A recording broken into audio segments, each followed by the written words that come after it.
Hello, my name is PeytonH, and today I will be discussing ways for effective communication during presentations as a speaker and also as an audience.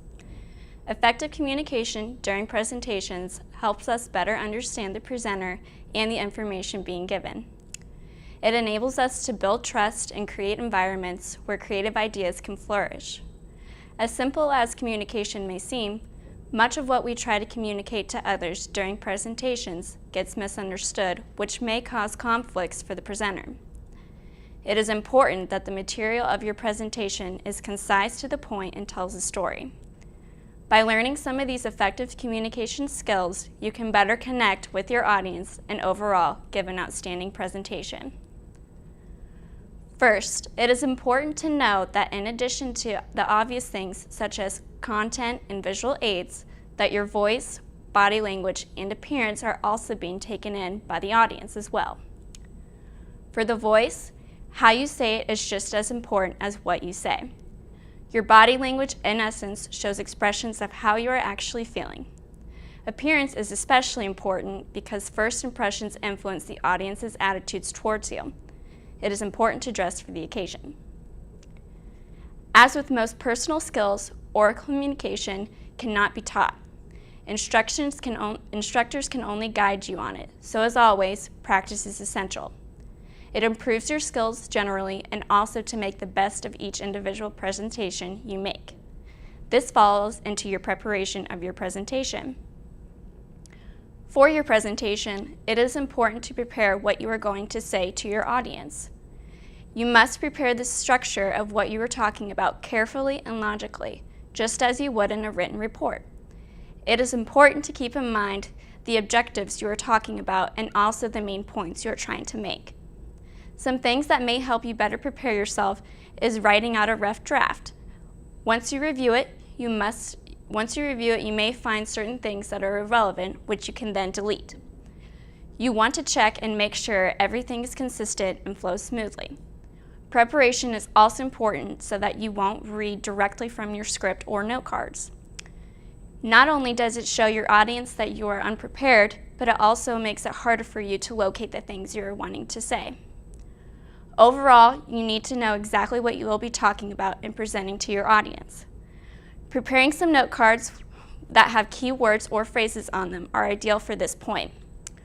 Once you have everything written out and prepared, it is then in your best interest to start rehearsing what you have, first to yourself and then to a few friends.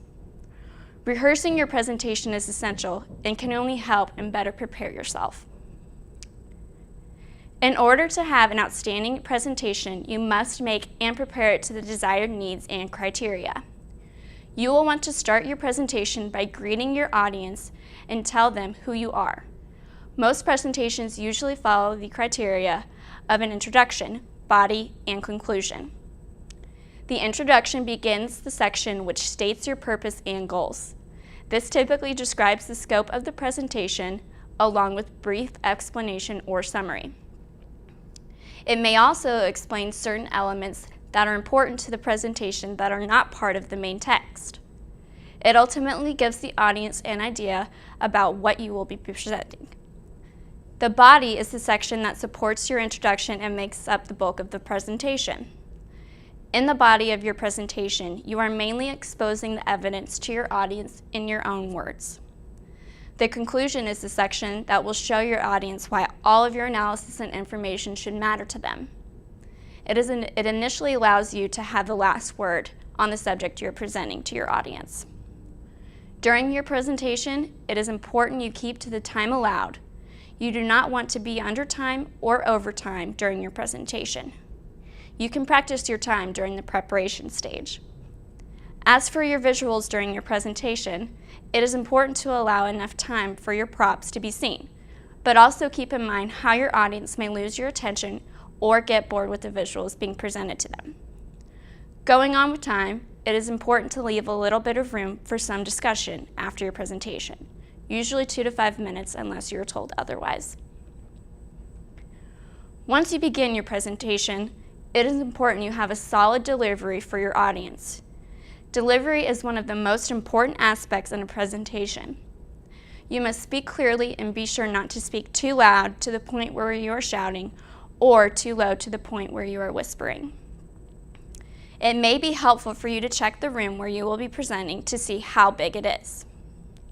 While you are speaking, try not to rush or talk too slow. You want it to sound as natural as possible.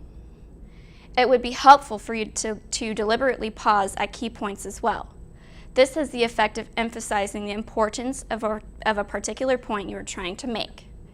To make your presentation a little more interesting, change your delivery, but not too obvious to where your audience would notice. During presentations, many presenters use hand movements to emphasize their points further. It is important not to indulge in too much hand waving, which can result to an irritating habit to your audience. Another key point during a presentation is eye contact. You want to look at your audience as much as possible, but try not to fix onto one individual. With larger audiences, it is helpful to pitch your presentation towards the back, especially in larger rooms. If you end up having a prop or PowerPoint, do not face or talk to it the entire presentation. This not only shows your audience you may be unprepared, it may also give the impression that you are trying to avoid them, which will only result in you losing the connection with your audience. Some other annoying habits can include standing in a position where you obscure the screen. Try and check for anyone in the audience who may be disadvantaged and try to accommodate them. Avoid moving around too much as well. Pacing up and down can unnerve the audience, although some animation is desirable. It is also important to keep an eye on your audience's body language. Know when to stop and also when to cut out a piece of the presentation. For your presentation, you may decide to include a visual aid for your audience. Visual aids significantly improve the interest of a presentation. However, they must be relevant to what you want to say. A careless design or use of a slide can simply get in the way of the presentation and lose your audience's attention. It is important to keep your visual aids simple though. A complex set of hardware can result in confusion for the speaker and for the audience. You must make sure you know in advance how to operate the equipment and when you want a particular displays to appear. Sometimes it may be more helpful for somebody else to operate the equipment. If so, you must arrange beforehand what it is to happen and what signals you will use. As for your slides, it is important to edit them as carefully as possible as you would for your presentation. Check your slides for any errors and also the consistency of fonts and layout. Slides must also contain minimum information. To do otherwise risks making the slide unreadable for your audience or will divert your audience's attention so that they spend their time reading the slide rather than listening to you. It is useful to try and limit your slides to 10 words with a reasonable size font. Avoid using diagrams or charts since they will also be too detailed and difficult to read. Try and also to avoid using bright colors such as yellow and orange since they do not show up well when they are projected. And lastly, consider the room lighting. Too much light near the screen will make it difficult to see the detail. On the other hand, a completely darkened room can send the audience to sleep. With all the information given, here are 10 successful tips for a speaker during a presentation. Tip 1, state what is important. Tip 2, use pauses before and after you deliver important information. Tip 3, change the style periodically by deepening or pitching your voice, but not too much. Tip 4, make your audience feel as comfortable as possible. Tip 5, do little movements while delivering the information. Tip 6, always look your audience in the eye. Tip 7, smile and be fun.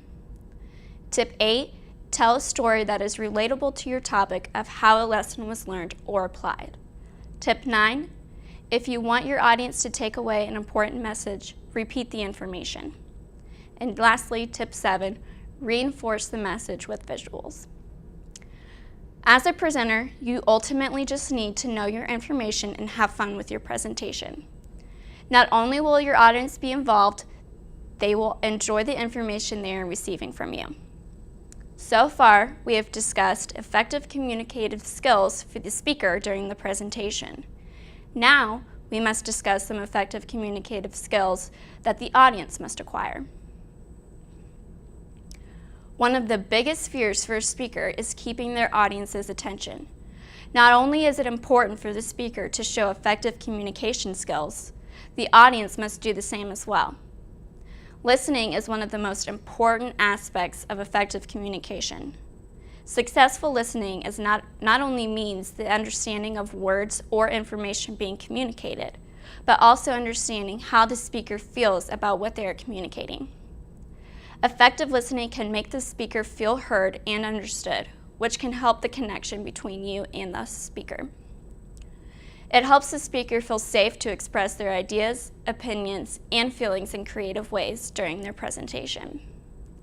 Also, if the speaker feels that he or she is truly being heard, it will help calm themselves down and get rid of any nerves or unwanted stress about the presentation. For audience members, sometimes it can be difficult to stay fully tuned and listen to your speaker during long presentations. If your goal is to fully understand and connect with the presenter, listening effectively will often come more naturally. If it doesn't, you can consider some of the following tips. The more you practice them, the more satisfying and rewarding your interaction with the speaker will become. The first tip is to fully focus on the speaker. His or her body language and other nonverbal cues. If you find it hard to concentrate on the speaker, try repeating some of the words they are saying over in your head. It will reinforce their message and help you stay focused. The second tip is to avoid seeming judgmental. In order to have effective communication, you do not always need to agree with their ideas or opinions. It is better to set aside your judgment on the presentation and avoid criticism. And lastly, the third tip is to show your interest in what is being said. Try and nod occasionally, smile, and make sure your posture is open and inviting to the presenter. You are ultimately trying to encourage the speaker so that he or she feels more comfortable. During a presentation, the speaker is trying to provide information for the audience, but is also looking for the audience's reaction to what is being said. The way the audience looks, listens, moves, and reacts to the speaker tells them more about how you are feeling than words alone. The ability to understand and use nonverbal communication can help you connect to the presenter. As an audience, you can enhance effective communication by using open body language, such as uncrossed arms, sitting on the edge of your seat, and maintaining eye contact with the speaker. With all the information and tips given, as a presenter, if you follow these effective communication skills, you will succeed in providing your desired message to your audience along with the audience feedback. With effective communication as an audience, you will encourage the presenter and have a better way of gathering information. Overall, during any presentation, it is important to have fun with your topic to show how much you truly care about what is being said. By following all of these effective communication skills, you will ultimately give the best performance.